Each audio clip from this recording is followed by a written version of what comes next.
What's going on, everybody? Welcome to another edition of this On3 Sports interview series. I'm your host, Nick Kosko, and of course, I had to bring in my man, Shane Sparks from the Big Ten Network, the voice of college wrestling in the Big Ten, one of the biggest voices in collegiate wrestling. Shane, thanks for joining me, man, and there's a lot to talk about, even though it's the summer months where baseball's almost over, football's about to ramp back up, but wrestling, always got to talk wrestling. Rule changes aplenty, so before we dive into that, I can't believe I feel like we were just talking about the NCAA's back in March, and now it's already June. We're already getting ready for, all right, what's the preseason going to look like for college wrestling? Yeah. First of all, Nick, always great to see you and talk some wrestling with you. And you're right. I mean, this offseason, what offseason? With the rule changes, as you mentioned, the transfer portal. I just got done with the World Team Trial, so that team is set for the World Championships in September. A lot of stuff going on, and before you know it, we'll be right back at it on the wrestling mat. So it's good.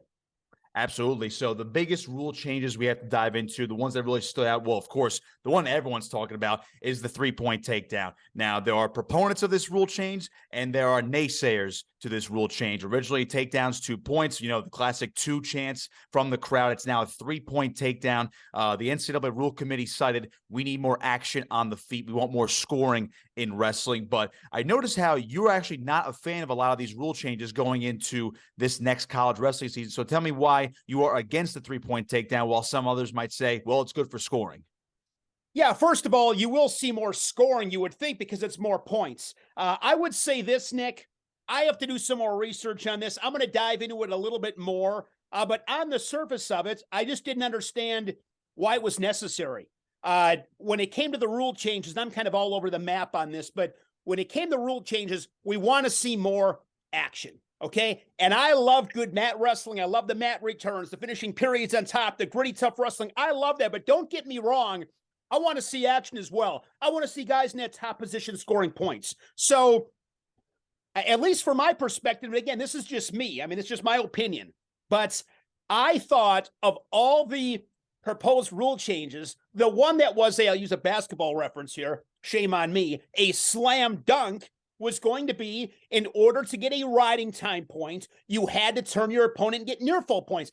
That to me was like a slam dunk. Again, I'm on the outside looking in. I do want to talk to some of these people because I want to educate myself, because some of this stuff they're head scratchers for me. But that to me was the slam dunk. That made sense.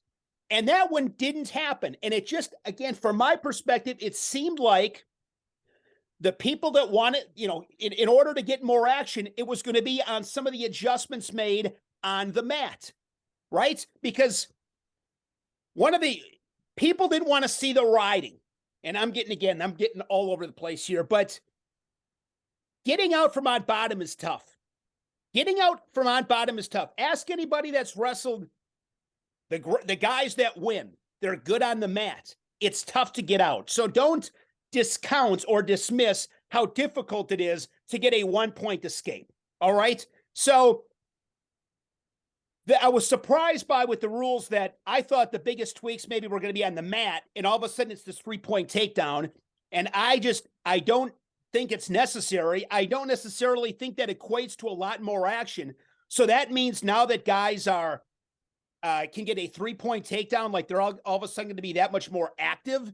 I mean, that makes no sense to me at all. And I would take it one step further with how good people are at go-behinds. I mean, go-behinds, at this in Division I of the Big Ten, these guys are so good. You take a bad shot and you are going to pay a stiff price. And maybe, and I hope I'm wrong on this, but maybe that limits some of the action. I wish, and again, I think it'd be cool to maybe have a, final 30 seconds of a period. Now a takedown's worth 3 points. Now that I think would maybe get some more action, but that's a pipe dream for me. I want to see the data, Nick. I want to see the data as to why we had one of the best NCAA tournaments in college wrestling history in Tulsa this past March, and now we're going to a 3-point takedown. I want to see the data, which I just want to see. To me, it's like throwing stuff at the wall and seeing what sticks, which it's not a huge fan of that.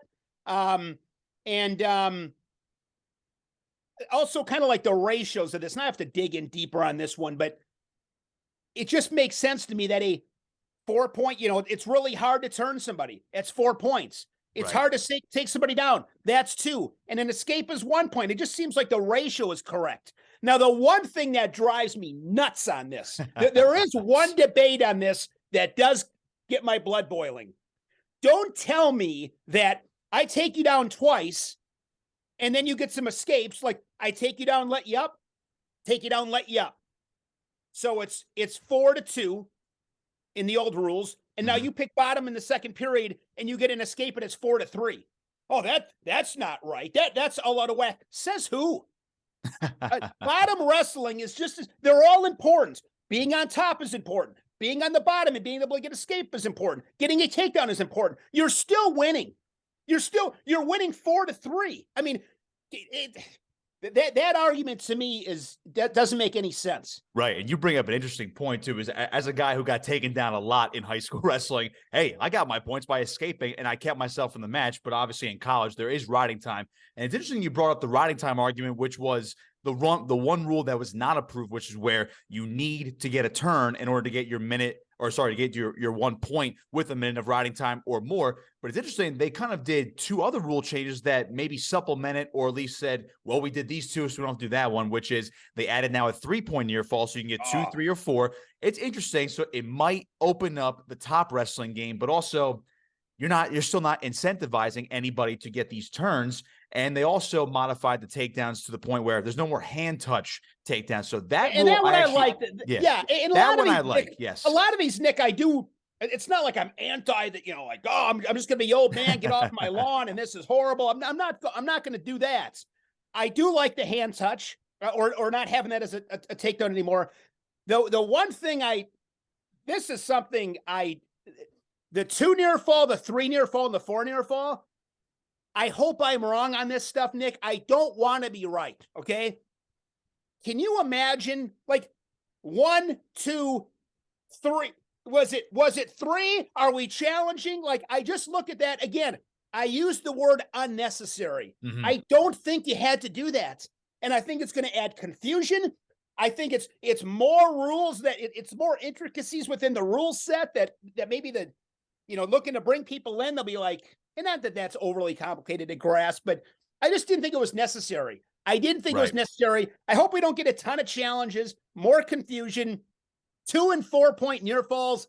I just really like that. And now you add again, I could just see this going like, did he get 3? Let's stop the match. We don't need this to turn into freestyle where there's a brick all the time and there's, nobody, you got 3 trained eyes that are great officials and they still can't figure it out. Right. And you make a good point because I feel like a lot of people that are naysayers of folk style, and believe me, I'm actually a fan of folk style over freestyle, despite liking both styles of wrestling. Yeah, I'm with you. But people who say we want more freestyle integration to folk style, well, then now you might as well just make college wrestling freestyle at that point. I think there are rule modifications you can make to make folk style, quote unquote, I guess, more exciting.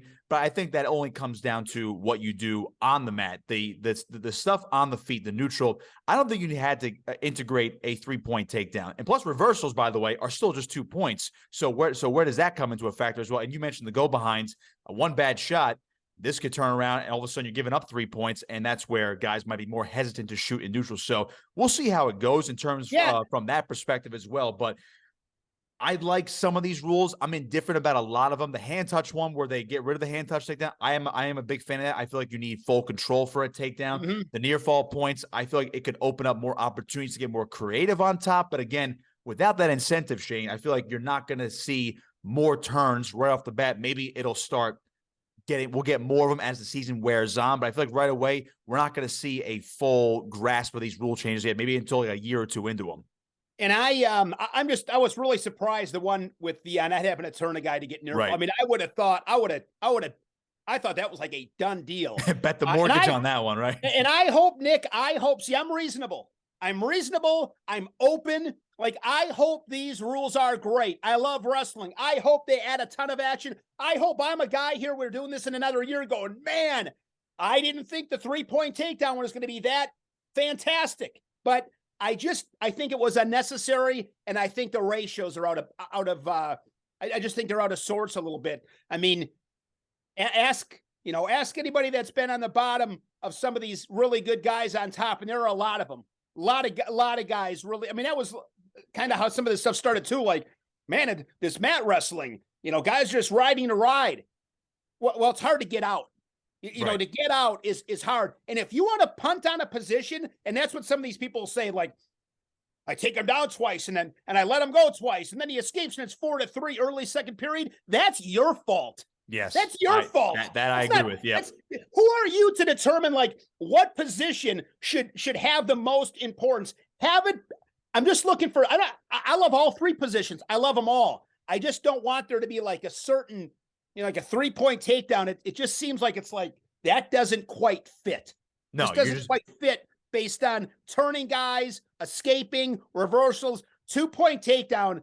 That makes sense to me. Right. And I will say you're probably just adding more math for mostly journalism majors in college, obviously, so not math majors. So one of the other rule changes, which I'll just briefly mention, was you mentioned how the mat wrestling and just hanging onto a leg, hanging onto an ankle, they did add the 5-second count to pretty much any limb if you're just stalling. So there might be more stall calls. Maybe that incentivizes guys to move a little bit more side to side and not ride parallel or just sit on an ankle. So we'll see how it goes. It's all about the adjustment period. I did want to get off the rules for the moment as well as we look ahead to next season. Obviously, transfer portal, NIL stuff, it's big across all college athletics. Wrestling, I feel like, is a different beast. Obviously, it's not the shelling out millions and millions and millions of dollars like football or basketball, but wrestling is very unique in this NIL space because we see the big boys acquire a lot of transfers, mostly grad transfers, but they get them into their good graduate programs and they say, hey, we can throw you some cash on the side as well due to our collectives, our donors, our RTCs,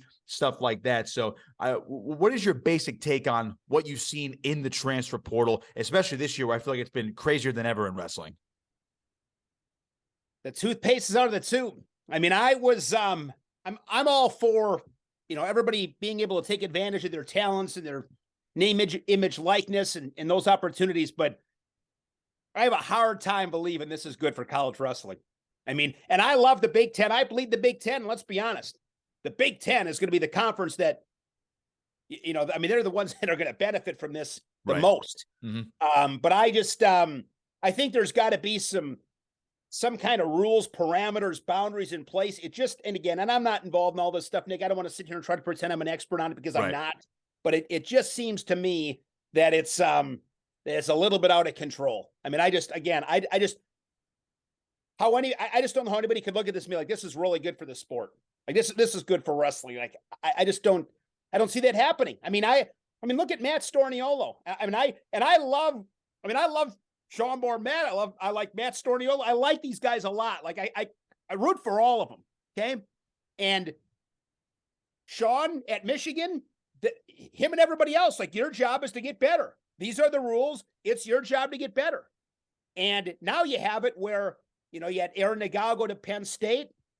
You get the 3 All-Americans from Northwestern going to Michigan and they're grad kids. But now it's like the Big Ten's going within the Big Ten. Now it's almost like even in the Big Ten, you're going to start, seeing that gap a little bit wider. Yeah. Yeah, exactly. So I applaud the coaches getting it done from the standpoint of that's their job. And these are the rules. And you quite frankly, you either adapt and figure it out or you get left behind. But overall, my overall thoughts on it are, it's not, I'm not a big fan of it, I guess. I mean, if we could go back years, 5 years ago, I'd be good with that. Otherwise, maybe it's, you just put some boundary, you put some rules in place on, maybe you can't do that. And so that's why with the grad transfers, it's not as, like that. That's just with COVID and the grad transfers and the stuff. I was going to bring that up too, which is where a lot of these guys are using this extra year saying, I can go to school for another year or even 2 years, but I still have a year of eligibility left. So I might as well go to another institution to wrestle because of the COVID year. I feel like once these guys are all phased out within, let's just say the next 2 to 3 years, I think we'll see it calm down a little bit. And again, NIL is still in its infancy, as we cover a lot at On3 Sports. It's constantly changing, constantly evolving. I feel like there will be more quote unquote rules and regulations in place, and maybe it starts funneling down from football to basketball and then to all the Olympic sports such as wrestling. So, but I feel like but like you said, it's almost like the Wild West. You kind of have to just see where it goes, and then hopefully you just rein it back in the next couple of years. Yeah. Hopefully they learn some things. And again, I think, like you said, once we get through some of this eligibility stuff where it's like, oh, so-and-so's got a 7th year left. Yeah. Holy smokes. So I'm looking forward to kind of getting things back on track a little bit.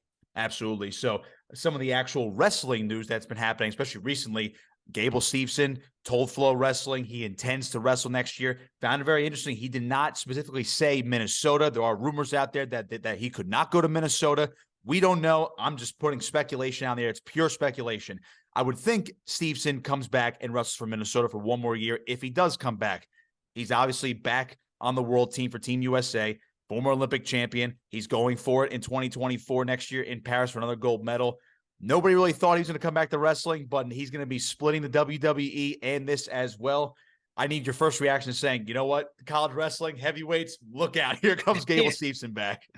I was not surprised in the least. I thought he was coming back last year. I mean, I thought he was coming back, and I thought he was coming back. Then when he walked away, then I didn't think he was coming back. Right. Then I'm like, okay, he's not coming back. But yeah, it's I mean, I love watching Gable Steveson, listening to a lot of interviews that he has done. And again, we can all change our minds, but I've heard a lot of interviews with him talking about how great Minnesota is, the impact Minnesota's had. You can win at Minnesota. So I guess at first I would be a little bit surprised if he went anywhere else. Mm-hmm. But at the same time, if I found out Gable Steveson was going to come back and wrestle someplace else, would I be surprised? No, not at all. I mean, he's able to do what he wants to do. I mean, I'm just careful to the reality is, Nick, you got to take care of number one. I mean, that's just the way it is. Yeah. So, especially in a sport like this. Yep. Yeah. And so I'd be surprised if I do think he comes back. How much we'll see him, I'm not sure, but and I hope, just as a wrestling fan, I hope he comes back if he does wrestle and he's in the maroon and gold of Minnesota. That'd be great. Yeah, absolutely. Minnesota, of course, heavyweight. History of great national champion heavyweights, and he even you mentioned some of the interviews he's done. I think he mentioned this was, I believe, last year, if not within the last 3 to 6 months. He mentioned, "Oh, I could just show up at the Big Tens with my eligibility, go win the Big Ten, be the number one seed, go win a national title." There's one person. There's one person that could say that on the planet. Yeah, and it's him. And it's him. Yeah, if absolutely. Anybody else said something like that, it'd be the dumbest thing you've ever heard in your life. But he is. I mean, I don't expect, and I just don't ever expect to see somebody like him again. I don't expect to see it. I mean, if I do this another 30 years, I don't think we'll see something like him again. Again, hope I'm wrong. I hope we see a lot of him, but I think he makes a mockery of how good or how tough college wrestling is. I mean, he makes it look like you could just show up in the Big Ten and win Big Ten titles and national titles. Not to mention, look at the guys that he's beating. I mean, Mason Paris is, junior world champ. Tony Cassiope's got accolades a mile long. I mean, Lucas Davidson's a stud. You look at the guys he's beaten, and I'm missing, Colton Schultz. I mean, there's guys outside the Big Ten. There's guys he's beaten that are really, really good, and he just controls them. Basically national champions any other year, but except when Gable's there, of course. Yeah, the timing is bad wrestling heavyweight. I mean, he is special. I mean, man, is he something else. Absolutely. And man, how good must Anthony Cassar feel to this day? Oh, being the only guy to beat him. And he beat him twice too, of course. So, other stuff with college wrestling this offseason, we mentioned how big the transfer portal was. We talked about Michigan just briefly before. And I feel like this is the team that now is in position to really challenge Penn State for the national title. Now, again, Penn State is way up here where my hand is. And all of a sudden, here's everybody else. And that's the number 2 for Michigan, arguably. Other teams in the Big Ten like Iowa. Now, you throw the Arizona States out there. You throw the Cornells in there as well outside of the Big Ten. But Michigan, I feel like, based on what we just talked before, bringing in 3 guys from Northwestern and Chris Cannon, Michael DiAugustino, and Lucas Davison, filling out that lineup. And, of course, the biggest fish, Shane Griffith, coming over from Stanford, former national champion, plugs right into the lineup. This is a team to me, and I talked to Sean Burnett as you have. This is a team I feel like could win a team national title if all breaks right. But, of course, the big dogs are still up here. Cale Sayers is still looking down at everybody else. Yeah, Penn State is – I mean, they're just remarkable. But, you still got to go out and do it, right? You still got to go out and do it. I mean, the thing with Penn State is they've just been doing it for so long. I mean, they obviously have a process and a system that works. The injuries, they stay healthy for the most part. Like they just, they got a ton of talent, great coaching staff. I would agree. I mean, I think on paper, yeah, Michigan, Michigan might have the inside track to second place. I've just seen it too many times. I mean, you can't bet against Penn State until you just can't do it's it. done. I mean, they just have so much history and, proof of, they find a way to get it done all the time. So and again, with the transfer portal, they bring in Bernie Truax. I mean, he's going to be in the mix for a national title. They get Mitchell Messenbrink, just made another world team. He's coming from Cal Baptist, I believe. Yeah. And then they get Aaron DeGao. Like, I mean, it's just reloaded with this transfer portal. One thing this transfer portal's done is, in years past at the NCAA tournament, like that following week, it's like, okay, let's look ahead to next year. This guy's gone, and you can somewhat piece it together a little bit. Now you don't have a chance. I mean, look at Michigan's whole team. I mean, you had 4 guys. That's 40% of your lineup. 40%. Like, that's crazy. And there might be other guys we're missing that end up. So it's just, even that, like, you don't know who's showing up at semesters on some of this stuff. Like things change. There's such a difference between, these teams just change very quickly. But Sean Bormet, one of the best coaches in the country, hands down. He's awesome. I mean, he's a great guy, great CEO. I mean, he is super intelligent off the mat, great leader of that program. But there's always, Iowa's always going to be there. Ohio State, they're going to be very good. Yeah, I mean, I like what Rutgers has very quietly done in the portal. I think Rutgers has gone. I appreciate the local shout out. They've done a really good job, and they got a really, when I look at Rutgers, they're just young.